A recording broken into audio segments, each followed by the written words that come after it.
Have you used any version of LinguaFolio so far? Have you used any version of LinguaFolio? But not the e-fold, the electronic one. That's the one you're using. Yes, I use electronic. Well, you can use it on paper and have folders in your class. You can use online Word documents. So many of our online teachers, even though they teach online, but they like to use online Word documents. So students will download them to their computer. They will go through the certain parts of it. Then they save those documents and they submit them to teacher. So this way teacher has more control over what students are doing there, what they are checking off there. I use online version and I will show you how it looks like when you log in. This is what you will see: biography, global profile, dossier. Students do need to have email account to create email address to create account. So as usually when I create my teacher's account, the system will give me code that I need to give my students. And when they create their account, they add me as their friend and they add my code there. So then I go to my account and I add them so I can see them when I log in. So as usually during the first week of the class, we have orientation week. They log into the course and they have orientation about online learning. This is where I also have folder about LinguaFolio. And I would suggest to take more time at the beginning to introduce it to them, because you really have to motivate them. They have to be motivated. They should understand benefits. Then they will be more likely to use it in future and they will be interested to see. If they see this just as separate assignment in their class, they maybe will not be as successful. So what I do, I have folder in the class and it's online discussion or forum. So if you have Moodle in your school, Moodle page for your class, it would be a good idea to start some kind of forum there. So when they come to that folder, I have some information about what LinguaFolio is.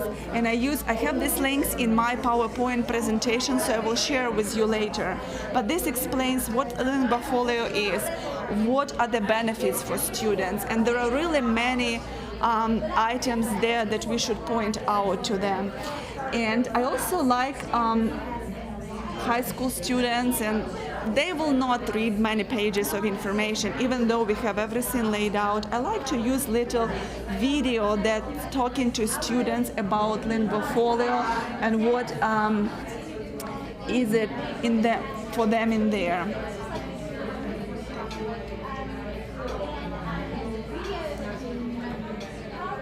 So it's about 12. LinguaFolio is a powerful tool to help you learn a language. It is designed for you so that you can become aware of your language learning progress and goals. Video from the link from the LinguaFolio page. This is the link that I am using from Oregon University. This is StarTalk LinguaFolio version, but I have this in my PowerPoint. It's free and available to everybody, and it's about 12 minutes. It goes through all the high points of why to use LinguaFolio and what are the benefits for students. So after they go through all this introduction, I ask them to create an account in LinguaFolio. And one of the first activities we do, there is part of the biography, that's how do I learn. I really feel that it is very important to teach our students to learn language. I think many of them approach in learning language like any other discipline, like history, science. They just read and they think they are done and move on. And then you probably had many students that are saying, well, I've seen this, but I don't know what it means and stuff like that. So we really need to work with them on developing habits, learning language, developing listening comprehension and speaking skills. So I like this how do I learn part. And it is broken into different sections, important parts of language learning vocabulary. I create flashcards. I use my text and dictionary and resources to look up words. How to improve pronunciation, and this is those all little steps that students should be doing to help them. And I have my students go through this on their own, and I give them task. Try to identify where you are strong, what you're already doing, and find areas where you feel like you didn't do, and maybe they have to select a goal from each area that they are not doing, but we set one goal for the semester. LinguaFolio is so big, and it's hard to make them do every single thing, but if they set one little goal for this semester, it's more doable. I've seen so many students, even they're great students, and they're like, wow, I didn't even know I can do this. And many of them realize, wow, there are so many things I didn't do. But I even had students who said, this can help me a lot in other areas. So I feel that I take a little bit more time at the beginning to do this, but I feel this is so beneficial for students. And they go to this discussion and they post their reviews, what they discovered about themselves, how they learn, and what they will work on. And I go to discussion, reply, and just try, and they can read each other's posts, so they know what's going on in the class. It encourages them to see what other students are doing. Do you have any questions here at this point? You said that the students need to have an email account. So what do you recommend, that we upload things that they do, or that they teach them and eventually they upload things in their LinguaFolios? For elementary school, I am not really sure. I have not taught for elementary. Maybe you can. I'm thinking about the e-folio for kids that I have that are not level 1. You know, I have some kids that are already bilingual, so I want to create something more challenging for them. You know. Do you have access to computers? Yeah. So they can go online. Well, you may maybe want to talk to Anne-Marie, and we have LinguaFolio developer here as well, and they will show LinguaFolio version, and he maybe will suggest you how to do that. But it's not more difficult or challenging. For me, it is convenient because my students are online anyway doing the class. So it's right there for me and very convenient. And you can do the same strategies, do the same discussions with them, even if you are using Word documents or even if you are using paper-based, you can do exactly the same. You can, if you like this layout better, you maybe can print it out and make copies and work with students. So our next step is filling out some interculturality section and filling out I can statements. If this is first level novice, maybe they don't have as much experience and they cannot do much with the class, with the language, but some students already know something. This is maybe why they're taking the class. So especially when they go to Russian 2, they can check more those I can statements. And at the beginning, I would suggest to walk them through many of these sections. Like if they go to interculturality, many students like, what do I write here? I don't know.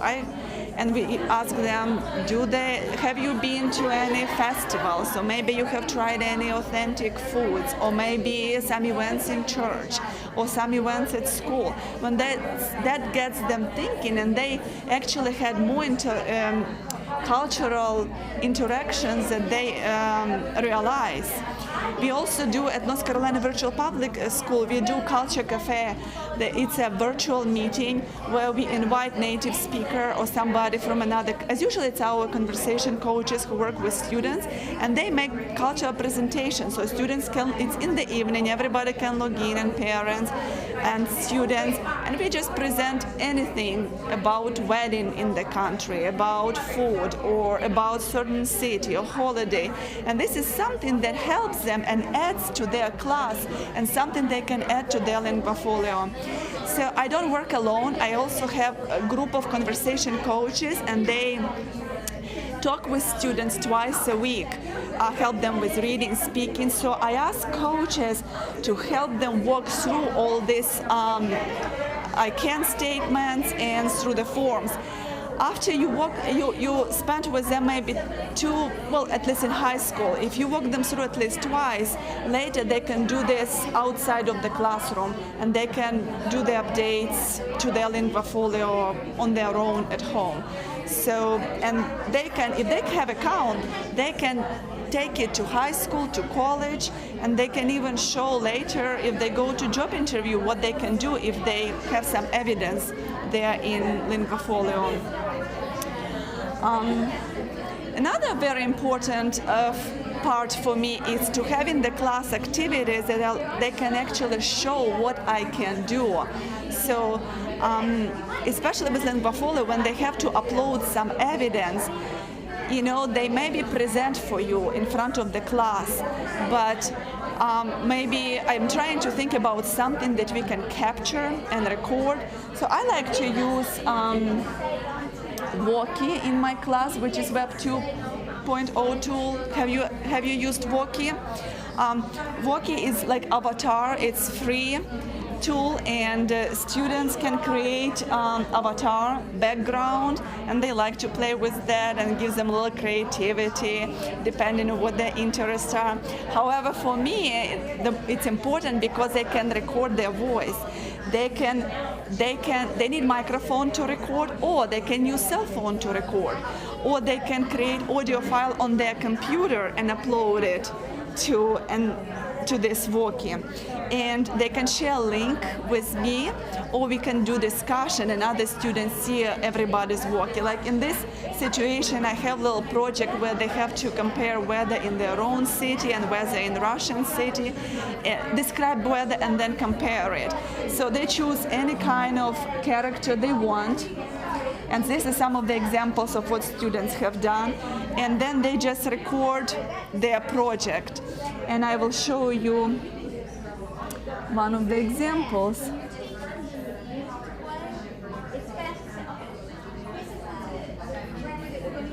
Сегодня 3 ноября. Сейчас последний месяц осени. Сегодня в Курске 6 градусов Цельсия. Прохладно. 20% возможность дождя. Есть облака. Дует легкий ветер. Надо одеться в кроссовки, пальто, джинсы, рубашку. Зонтик, скорее всего, не нужен. В чем погода сегодня 18 градусов Цельсия? So this is really good free tool that students love it. It's interesting, and they can save it for future and show if they need to take it to job interview, or it actually makes them feel good that they can say, I can do this. Another tool that I like to use is Animoto. Have you heard Animoto? I'll show you. Okay. Animoto is also free, Web 2.0 tool, and we use this sometime. Like I give them list of Russian cities, and I'm telling them find some pictures, like we are learning about town, how hotel looks like, or how school looks like, restaurant, or what you can do there. And students would go find pictures, they can upload pictures, and they can type in the target language, and they can choose the setup that they like.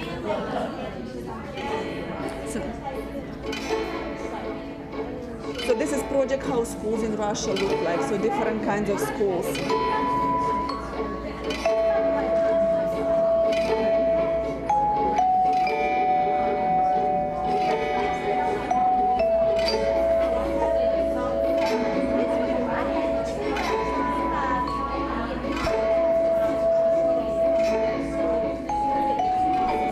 So this is another example.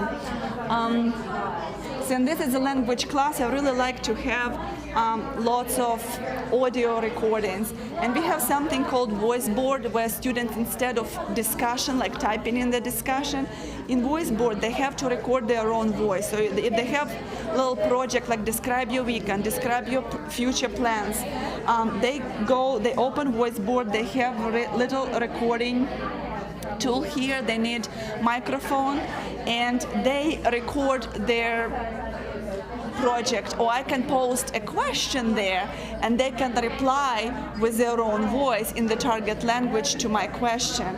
And everybody, they can listen to other students' recordings.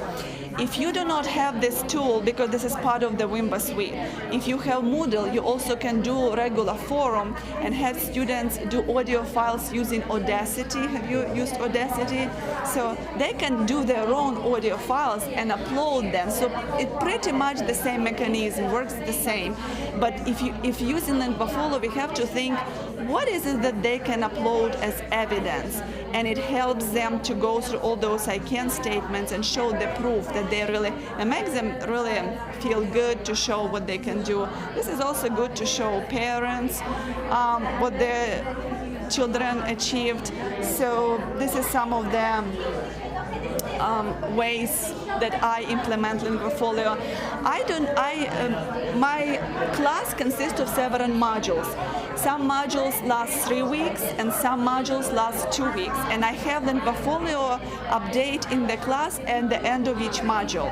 So that discussion I told you at the beginning, I link to it at the end of each module, and I ask students to go back to that discussion, go update LinguaFolio, and give me a feedback, what they were able to update, what evidence they were able to upload, how they are doing with their learning goals that they put before them at the beginning of the course. So we go to that again and again, so it goes throughout the whole semester.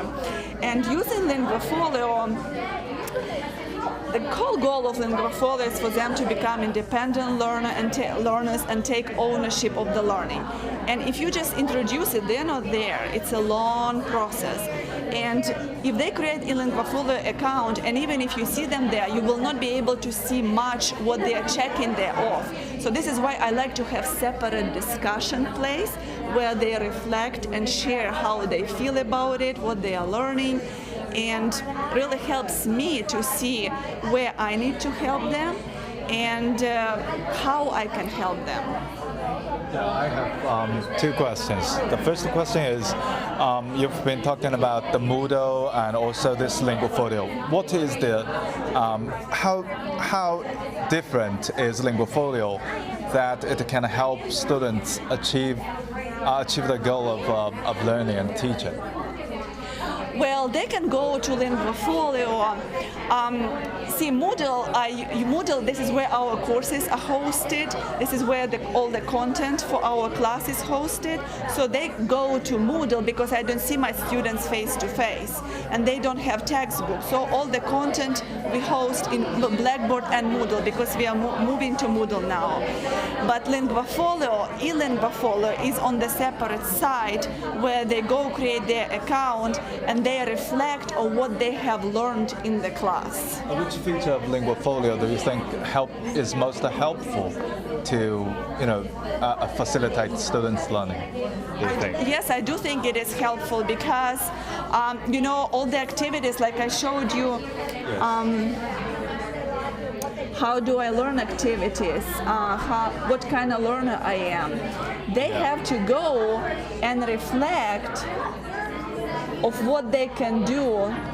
They can go and reflect on what they can do in the class. So it's not just me telling them and giving them their grade and giving the feedback. It's them going to LinguaFolio and checking off what I can do. And LinguaFolio is divided into the levels. So they say like, at what level am I supposed to be in this class? Okay, this is novice low and I'm supposed to be finishing Russian 1 and novice mid. So they see, oh, I still cannot do this and this, but in some other areas I may be in novice high, so it helps them realize where they are and in which areas they still have to work. Progress, and that's evidence for them and for you of what they're learning and how they're learning it, and it gives them ideas on what, for example, what they're doing that is helping them learn and what they can also do that they're not doing. Right.